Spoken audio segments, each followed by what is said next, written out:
Thanks for the candy, mister. Oh, a nice costume. This isn't a costume. This is a result of poor life choices. Seriously, don't fall in love, kids. It'll only end in heartache. Apparently, appearances did matter to her. At least now I can sing this. Look at that sun, look at that sky, look at my sweater vest, I look so fly. I'm wearing a sweater vest. Excuse me while I change it to something a little more comfortable.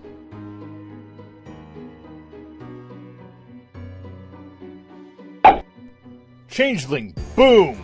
I be what I wanna be. Happy Halloween, everyone. And to all you crazies out there, since I am in my My Little Pony Changeling OC form, happy Nightmare Nights. I was wondering, when it comes to the history of Equestria, how did Nightmare Night come to be? Well, there are a few things that we have to rule out when it comes to this very Halloweenish pony holiday. First, there is a very good chance that Nightmare Night was not created by Celestia.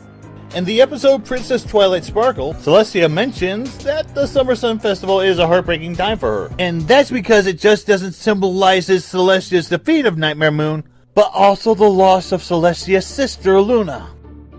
For my subjects, it has always been a celebration of my defeat of Nightmare Moon. But for me, it was just a terrible reminder that I'd had to banish my own sister. So I doubt that a holiday that serves as a reminder of Nightmare Moon, and for Celestia, Luna, would be something that Celestia would have came up with. I mean, she left the castle of the two sisters that both of them built together, without taking books, and her personal journal that she and Luna wrote in, just to escape the memory of that night.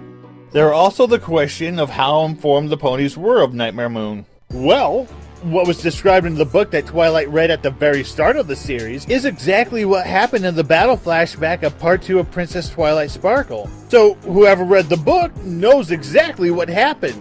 But as the legends go, there will be embellishments. Take Santa Claus, for example. The legend is based off of a real-life man, St. Nicholas, who was a 4th century Christian saint, who was famous for secretly giving gifts. It's a surprise! Surprise, surprise! Why is my face the only face that got blown up in? I wasn't even holding this stupid box. Over the years, his legend changed to what it is today. A man who lives at the North Pole with toy-making elves, and flies around the world on a sleigh with 8 tiny reindeer and delivers toys. That is not an embellishment! That is insanity! The sad thing is, all these legends about Santa Claus came from the 20th century! How nuts is that? So the same thing could have happened to the legend of Nightmare Moon. Also add the fact that there doesn't seem to be any witnesses to the battle. The ponies had to take Celestia's word on it, and started to come up with their own conclusions. This could have led to the formation of cults dedicated to Nightmare Moon, which could have led to the creation of Nightmare Night. Given what we know from the comics, and yes, I do know they are not canon, there may have been a time when Nightmare Moon contacted ponies during her confinement on the moon, where she could contact them through their dreams and nightmares. She could have tried to create an army dedicated to her that would expand over the generations and be at the ready for Nightmare Moon's return. Instead, she ended up with these morons. Hey! That's just rude. Over time, they would get together, celebrate Nightmare Night, and honor Nightmare Moon, and then return to their parents' basement to avoid sunlight. The ones that bred would pass this on to their children, and so on and so forth. Over the course of the next 1,000 years, facts would become askewed, like the reasons why they would celebrate Nightmare Night, and like what Nightmare Moon actually did outside of her battle with Celestia. Where does the eating of children and tributes of candy come in? Why did Celestia even allow this holiday to exist? Well, there is a good chance that Celestia didn't know anything about Nightmare Night until it was too late. That is, she didn't find out until after it became a fun holiday like our Halloween. So it would have been hard for her to take the holiday away without her looking like a villain. Kinda like how Luna looked after she tried to take the holiday away. And there is a good chance that it was a small holiday at the time, so she never really expected it to grow. But like with anything fun, it spread. Now you have to remember this is all speculation. There's a good chance that we will never know the true history of Nightmare Night. But the more important question is, how did Luna find out about Nightmare Night? I wonder if Celestia had to tiptoe around it when Luna brought it up. Sister, all the ponies outside are dressed in rather odd garments and appear to be demanding candy from strangers. Is this something we ought to be concerned? What are you wearing? Do you like it? It's called Sexy Dorothy. I do not know what that is. Do you know what that is? I feel like it is important to me that you know what that is. Not a clue. All I know is that I'm not going home alone tonight.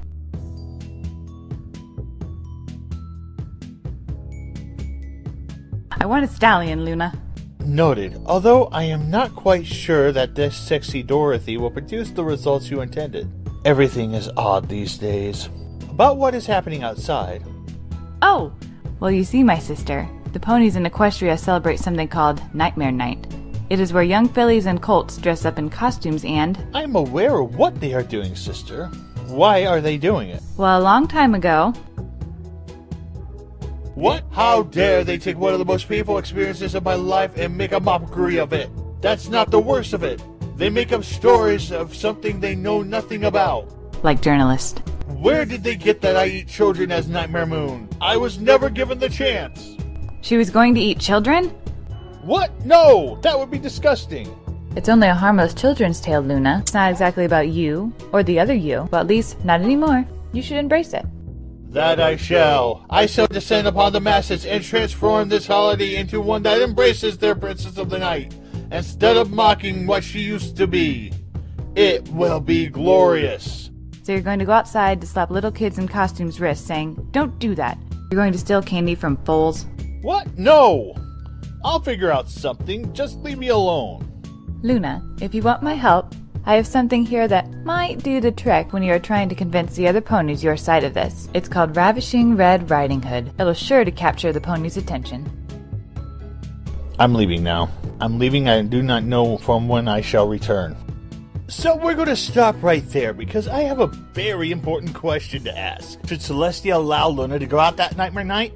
We have to look at the pros and cons of this. Welcome, stallions and mares, colts and fillies. 2 reasons why Luna should not have gone out that Nightmare Night. Number 1, she's not a pony person. We have to face the facts. Luna does not express herself well. She even has a problem communicating with her own sister. So when she got to Ponyville and her welcome wasn't all that welcoming, what did she do to vent her frustrations? Did she attempt to talk to the other ponies? No, she just took off and felt sorry for herself. She doesn't know how to communicate her frustrations. She doesn't know how to talk to other ponies. Twilight Sparkle went out of her way just to talk to her to find out what's going on. Now you say Fluttershy has problems dealing with new ponies. Luna is actually worse because she doesn't know how to handle herself yet.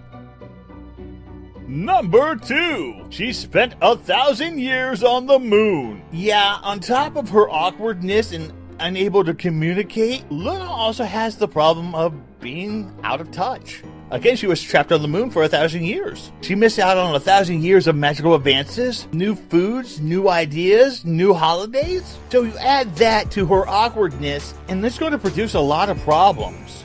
Number 3, she gets frustrated easily. I'll give Luna this. It took her a while for her to blow her top. Even then, it took Twilight Sparkle to get Luna out of her frustration slump. Again, that's the whole lack of communication and her being awkward thing. Number 4, she went to Ponyville. Okay, here's a good idea. Let's go to the only place where the ponies actually saw her as Nightmare Moon. This is the place where Nightmare Moon admitted to kidnapping Celestia, admitted that she's going to have endless night for all eternity, threatened other ponies. So yeah, going back to the town on a holiday where ponies actually celebrate that villain that they actually saw was a good idea. Number 5. The ponies of Ponyville are stupid. Given what I said just now, even though those ponies are the only ones that saw Nightmare Moon, they also saw her as Luna as well after her reformation. Even the main 6 who actually reformed her with the elements of harmony forgot that, with the exception of Twilight Sparkle. So yeah, the ponies of Ponyville being stupid is a reason why not to let her go. Number 6. Luna makes horrible judgment calls. Alright, after everything that we've learned about Luna for the past 6 seasons, Would you actually feel comfortable if Celestia actually let her take over her post? No. Now Luna does have minor successes with dealing with the CMC, she also has the reputation of not making good judgment calls. One big example is the Tantabus. Here's an idea, let's make a creature that gives me nightmares because I want to self-punish myself. But yes, I know if it escapes, it's going to put all of Equestria in danger. She has a reputation of making bad decisions, and hopefully she can learn from them. She doesn't even communicate with Celestia when she makes these horrible decisions. Number 7. Nightmare Moon. At some point, Luna could have figured out that nothing has changed. The resentment could have returned on a night that reminds her of Nightmare Moon. Could actually have brought back Nightmare Moon. There is one thing that Celestia could have done right after Luna was reformed, and that is give her a chaperone. Give her a guide. Celestia is a princess of Equestria. That means she's extremely busy and she's not going to always have time for Luna. So give Luna her own Lord Jiminy Cricket to help guide her, to say no, not do this, to be her mouthpiece, to be her ears and eyes, to answer her questions. But this does bring up the reasons why Celestia allowed Luna to go out that nightmare night. Number 1. She didn't. Let's face the facts. Luna does seem to do whatever she wants without letting her sister know. Though she could have sneaked out of the castle, and Ponyville could have been the only place that she knows of, so she went directly there. Number 2. She was fine with letting Luna go. This has to deal with Celestia assuming that Luna was in the right mind to go out on a night like this. It's highly unlikely. If it was, then that actually would have made Celestia look bad because Luna obviously wasn't. That may have shown that Celestia is a little bad at judging character. Sunset Shimmer. What was that? And number 3, Twilight Sparkle.